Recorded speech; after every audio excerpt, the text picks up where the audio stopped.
சிறுதானியத்தில் என்னென்ன பண்ணலாம் அப்படின்னு அதுக்கு தேவையான பொருள்னா எப்படி செய்ய போகிறோம் எல்லாம் காட்ட போகிறேன். என்னென்ன சிறுதானியம் போடணும்னு விளக்கமாக உங்களுக்கு சொல்கிறேன். கருப்பு உளுந்து இதை வந்து ரொம்ப இடுப்புக்கு நல்லது. அதனால் இடுப்பு வலி அந்த காலத்தில் இதை பொடியை அரைச்சி உருண்டை கூட செஞ்சு கொடுப்பாங்க. அது சின்ன பிள்ளைங்க இந்த ஏஜ் அட்டன் பண்ண பிள்ளைங்களுக்குலாம் அது ரொம்ப நல்லது சொல்லி கொடுப்பாங்க. இப்போ தான் வயசானவங்களுக்கு கூட கொடுக்கலாம். நல்லா அவங்களுக்கு இடுப்பு எலும்புக்கு பலம் கொடுக்கும். அதனால் இது கருப்பு உளுந்து தோல் எடுக்காமல் நிற்காமல் இருக்காது. இதில் ஒரு கப் போட்டுக்கிறேன். கம்பு சொல்லுவாங்க, இது ரொம்ப குளிர்ச்சியானது, உடம்புக்கு ரொம்ப நல்லது. இதை கூழ் வெறுமனே தனியாக கூட தோசை சுட்டு சாப்பிட்லாம். கூழ் கூட காய்ச்சி அழகாக சாப்பிடுவாங்க. ஒரு கப் போட்டுக்கிறேன். 2 கப்பு. இது சாமைன்னு சொல்லுவாங்க. இது பாருங்க எப்படி நைஸாக ரவை மாதிரி இருக்கும். இது ஒரு கப் போட்டுக்கிறேன். 9 பொருள் மொத்தம் போடுறேன். 3 இந்த பாருங்க இது வரகு சொல்லுவாங்க. இது வரகு. இது அதே மாதிரி தான் இருக்கும், கொஞ்சம் செவப்பாக இருக்கும். குதிரவாளின்னு சொல்லுவாங்க. இந்த பாருங்க அதுவும் அதே மாதிரி தான் இருக்கும், கொஞ்சம் உடஞ்ச நைஸாக இருக்கும். இதை ஒரு கப் போட்டுக்கிறேன். எல்லாருக்குமே தெரியும் கேழ்வரகு, கேழ்வரகு சொல்லுவாங்க. இது அழகாக, இது ரொம்ப சத்து. இது குளிர்ச்சி. வெயில் காலத்தில் இதை வந்து கூழ் காய்ச்சி மோர் போட்டு வெங்காயம் பச்சை மிளகாலாம் போட்டு மதியான நேரத்தில் வெயில் நேரத்தில் குடிப்பாங்க. நிறைய பேர் வீட்டில் ஆடி மாதம் ஃபங்க்ஷன் பண்ணி எல்லாருக்கும் சாமி கும்பிட்டுட்டு அம்மனுக்கு கும்பிட்டுட்டு கூழ் காய்ச்சி ஊற்றுறதுன்னு சொல்லி இதெல்லாம் அரைச்சி காய்ச்சி புளிக்க வச்சு எல்லாருக்கும் கொடுப்பாங்க. அது ஒரு கப் போட்டுக்கிறேன். பச்சை பயிறு, இதில் நான் பாயசம் நிறைய வெரைட்டி செஞ்சு காட்டியிருக்கேன். அதுவும் வயிற்றுக்கு குளுமையை கொடுக்கறதால அதிலும் ஒரு கப் போட்டுக்கிறேன். வெள்ளை சோளம்னு சொல்லுவாங்க, சின்னதாக கிடைச்சாலும் கிராமத்துலலாம் கிடைக்கும். ரொம்ப இதை கூட அரைச்சி கூழ் காய்ச்சி குடிப்பாங்க. இது ஒரு கப் போட்டுக்கிறேன். இது மக்காச்சோளம். இது யூஸ்வல் நம்ம பாப்கார்ன்லாம் செய்வாங்களே அது. இப்போ மொத்தம் 9 பொருள் ஒரு கப் போட்டுருக்கேன். 9 பொருள். இதை அப்படியே தண்ணியில் ஊற வச்சு ரொம்ப நேரம் இட்லி அரிசி மாதிரி ஊறணும்னு அவசியம் இல்லை. பட் ஊற வைக்கணும் கண்டிப்பாக. 4 மணி நேரம் 5 மணி நேரம் இதை ஊற வைங்க. 2 தடவை கழுவி தண்ணியை நிறுத்துருங்க. 3ஆவது தடவை தண்ணியை ஊற்றி அப்படியே வச்சுருங்க. 3 கிலோ அளவுக்கு மேலே கொஞ்சம் தண்ணி வச்சு ஊற போட்டுங்க. ஊறின பிற்பாடு நீங்கள் தோசைக்கு மாவு அரைக்கிற மாதிரி கிரைண்டரில் அரைங்க. நைஸாக அரைங்க. ஒன்றுமே போடவேனா, அப்படியே இதே அரைச்சி தேவையான அளவு உப்பு முத்திரம் போட்டு அரைச்சி அப்படியே வச்சுருங்க. தோசை இட்லி மாவு செய்கிற மாதிரி வச்சுருங்க. மறுநாள் காலையிலையோ இல்லை நைட்டு, இப்போ ஊற போட்டு அரைச்சி வச்சிங்கன்னா நைட்டு தோசை ஊற்றிடலாம். சீக்கிரம் புளிச்சிடும். இது ரொம்ப நேரம் தேவையில்லை. இது 5-6 மணி நேரத்தில் புளிச்சிடும். அப்போது எப்படி தோசை சுடணும், எப்படி என்னென்ன செய்யலாம் இதில் நான் உங்களுக்கு காட்டுறேன். அந்த மாதிரி ஊற வச்ச மாவு நிறைய வரும். நான் அதில் கொஞ்சம் தான் எடுத்துட்டு உங்களுக்கு காட்டுறேன். தோசை பண்ணுறதுக்காக இந்த மாதிரி இருக்கும். இதை தோசை மாவை பதத்துக்கணும். உப்பு போட்டு தண்ணி ஊற்றி இப்படி வச்சுக்கணும். முதல் நாளே உப்பு போட்டு கரைச்சி வச்சுருங்க. தண்ணி மொத்தம் தேவையான அளவு அப்போ தோசை ஊற்ற போகிற நேரத்துக்கு இதை பண்ணிக்கலாம்.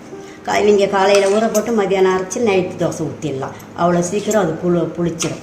இல்லை உங்களுக்கு அப்படி டைம் வேண்டான்றவங்க நைட்டுக்கு லேட்டாக அரைச்சி வச்சுட்டு காலையில் நீங்கள் ஊற்றிடலாம். இதுலேயே தோசை வெரைட்டி ஆஃப் தோசை செஞ்சு காட்ட போகிறேன். இட்லி கூட ஊற்றலாம், கூழ் காய்ச்சலாம். எல்லாமே நான் செஞ்சு காட்டுறேன். இங்கே பாருங்கள், கல் காஞ்சிச்சு. இப்படி தண்ணி தெளிச்சு பார்த்தீங்கன்னா கருன்னு சத்தம் கேட்குது பாருங்கள். கல் காஞ்சிச்சு. இதில் நான் ஃபஸ்ட்டு கிறிஸ்பி தோசை ஊற்றுறேன்.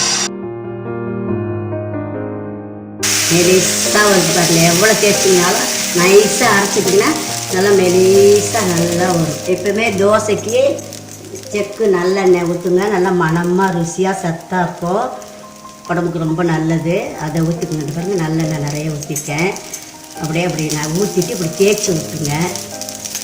தேய்ச்சி விட்டுட்டிங்கன்னா நல்லா மெலிசாக தடியாக இருக்கிறதால கூட மெலிசாக ஒரே இதுவாக வந்துடும். முறு நல்லா வேகும் பாருங்கள். அழகாக வருது பாருங்கள், ஒட்டாமல் நல்லா அழகாக வருது.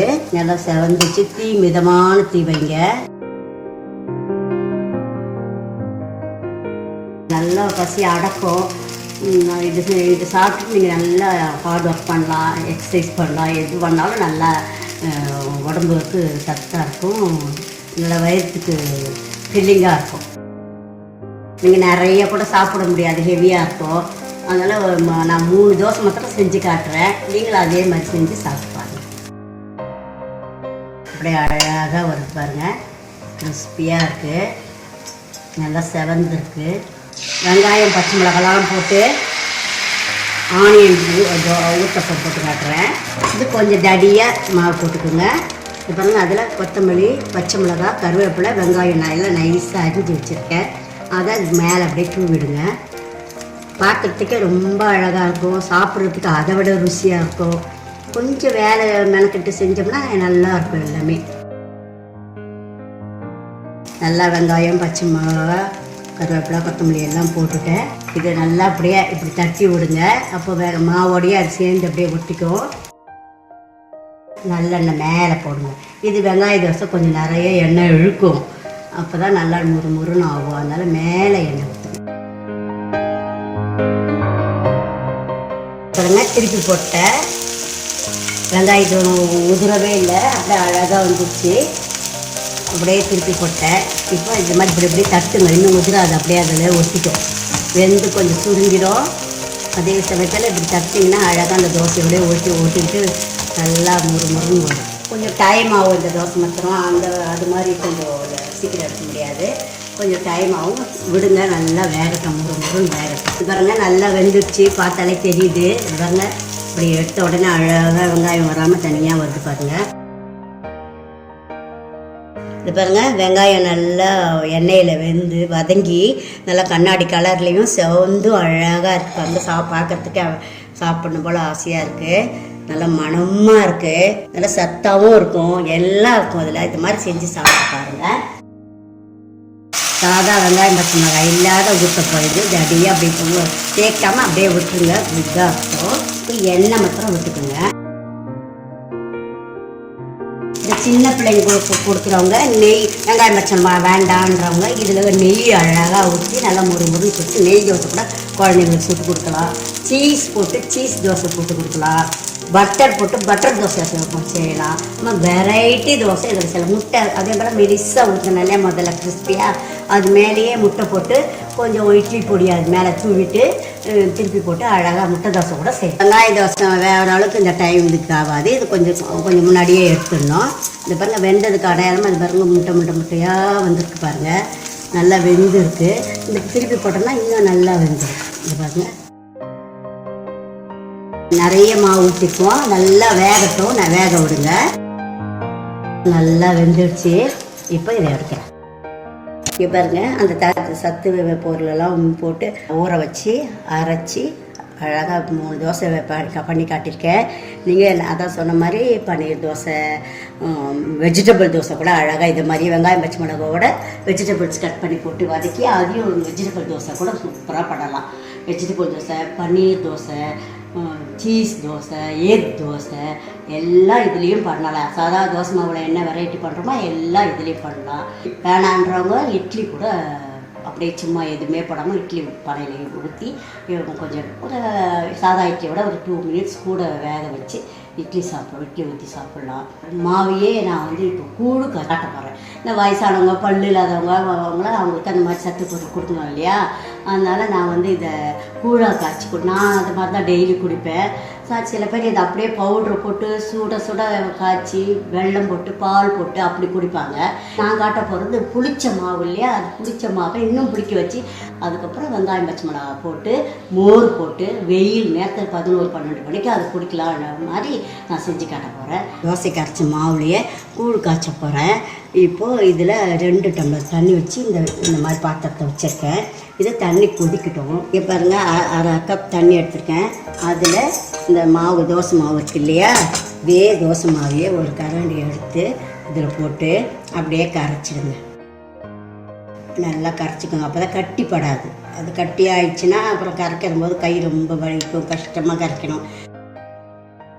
இதில் தோசைக்கு போட்ட உப்பு வந்து அதுக்கு பத்தாது. அதனால இது கொஞ்சம் இது பாருங்கள், ஒரு சிட்டிகை உப்பு இந்த தண்ணியில் போட்டேன். இங்கே பாருங்க, தலை கொதிக்குது. இந்த தண்ணியில் கரைச்சி வச்ச அந்த மாவை இதில் போட்டு கலந்துக்கலாம். இப்படி கிண்டிகிட்டே இருங்க, கட்டி இல்லாமல் அழகாக ஒரு 2 மினிட்ஸ் விடாமல் கிண்டிகிட்டு இருந்தீங்கன்னா சரியாக இருக்கும். இனிமேல் கட்டிப்படாது, கொதிக்கட்டும். ஒரு 5 நிமிஷம் கொதித்தோடனே ஆஃப் பண்ணிடுங்க. அப்படியே எடுத்து வச்சுடுங்க. கொஞ்சம் ஆறினோடனே தட்டு போட்டு மூடி வச்சுடுங்க. எனர்ஜியாகவும் இருக்கும். நம்ம இந்த டீ குடிக்கிறவங்க, காஃபி குடிக்கிறவங்கலாம் அதை கூட நிறுத்திட்டு இந்த மாதிரி சூடாகவும் குடிக்கலாம், ஆற வச்சு இந்த மாதிரி குளித்து நல்லா குடிக்கலாம். நல்லா தலை நல்லா கொதிக்குது பாருங்கள், திக்காகவும் ஆயிடுச்சு. இது இவ்வளோ இருந்தால் போதும், ஆஃப் பண்ணிடலாம் அடுப்பை. கூழ் நல்லா காய்ச்சி இறக்கி வச்சுருக்கேன். நல்லா சூடாக இருக்க ஆறினோடனே ஒரு தட்டு போட்டு மூடிட்டு நாளைக்கு காலையில் புளிச்சிரும். அதுக்கப்புறம் நீங்கள் நல்லா தயிர், சின்ன வெங்காயத்தை நைஸாக கட் பண்ணி போட்டு, ஒரு பச்சை மிளகாவை நைஸாக கட் பண்ணி போட்டு கரைச்சி அழகாக குடிக்கலாம். வெயில் நேரத்தில் குடிச்சிங்கன்னா குளுக்கணும், வயிற்றுக்கு கூலிங்காக நல்லாயிருக்கும். குடிச்சு பாருங்கள், ஹெல்த்தியாக கூட, ரொம்ப ஹெல்தி. இப்போது இன்னும் ஹெல்த்தி வேணும் உங்களுக்கு, சின்ன குழந்தைங்களுக்கு கொடுக்குறீங்கன்னு வச்சுக்கோங்களேன். அப்போ இந்த 9 பொருள் இது ஒரு கப்பாக போட்டு காட்டினேன் இல்லையா, அதிலே பாதாம் போடலாம், இன்னும் முந்திரி, உங்களுக்கு வேணுன்ற சத்துள்ள பொருள், காஸ்ட்லி பொருள், ரிச் இதுவாக இருக்கணும்னா இன்னும் வேணுன்றதெல்லாம் நீங்கள் இதில் ஆட் பண்ணிக்கலாம். ஏலக்காய் கூட போட்டு குழந்தைங்களுக்கு ஸ்வீட்டாக இருந்தால் தான் குடிக்குங்க. அதனால் வெல்லம் போட்டு காட்டுங்க. வெள்ளத்தை போட்டு காய்ச்சிங்கன்னா அதில் அயன் நிறைய சத்தாக இருக்கும். அதனால் வெள்ளை சர்க்கரையோட வெள்ளத்தை போட்டு காய்ச்சிருந்தீங்கன்னா ரொம்ப நல்லாயிருக்கும். எங்கள் குழந்தைங்களுக்கு சின்ன பிள்ளைங்களாக இருக்கும்போது எங்கள் பிள்ளைங்களுக்கெல்லாம் அதான் நான் கொடுத்தேன். இப்போ என் பேத்திங்களுக்கு பேர பிள்ளைக்கும் அதான் கொடுத்தோம் சின்ன பிள்ளைங்கள. அது மாதிரி நல்லா சத்து அது. அதனால் அந்த மாதிரி செஞ்சு கொடுப்போம். செஞ்சு பாருங்கள், வெரைட்டியாக நிறைய சொல்லியிருக்கேன். அதனால் நீங்கள் எது உங்களுக்கு பிடிச்ச மாதிரி எது எல்லாம் இருக்கோ அதெல்லாம் செஞ்சு பார்த்து நான் எப்படி இருக்குன்னு சொல்லி கமெண்ட் பண்ணுங்கள். நான் உங்களை சொல்கிறதே வெயிட் பண்ணிகிட்ருக்கேன், கேட்குறேன். இந்த வீடியோ பார்த்ததற்கு நன்றி. இந்த ரெசிபி உங்களுக்கு பிடிச்சிருந்தால் லைக் பண்ணுங்கள், ஷேர் பண்ணுங்கள், என்னுடைய சேனலுக்கு சப்ஸ்கிரைப் பண்ணுங்கள். பெல் பட்டன் அழுத்துனீங்கன்னா புதுசாக அப்லோட் பண்ணுற வீடியோ உங்கள் நோட்டிஃபிகேஷனுக்கு வரும். உங்களுக்கு புது ரெசிபீஸோ இல்லை ஏதாவது கொஷின்ஸோ இருந்தால் கமெண்ட் செக்ஷன்ஸில் கொடுங்க. நன்றி.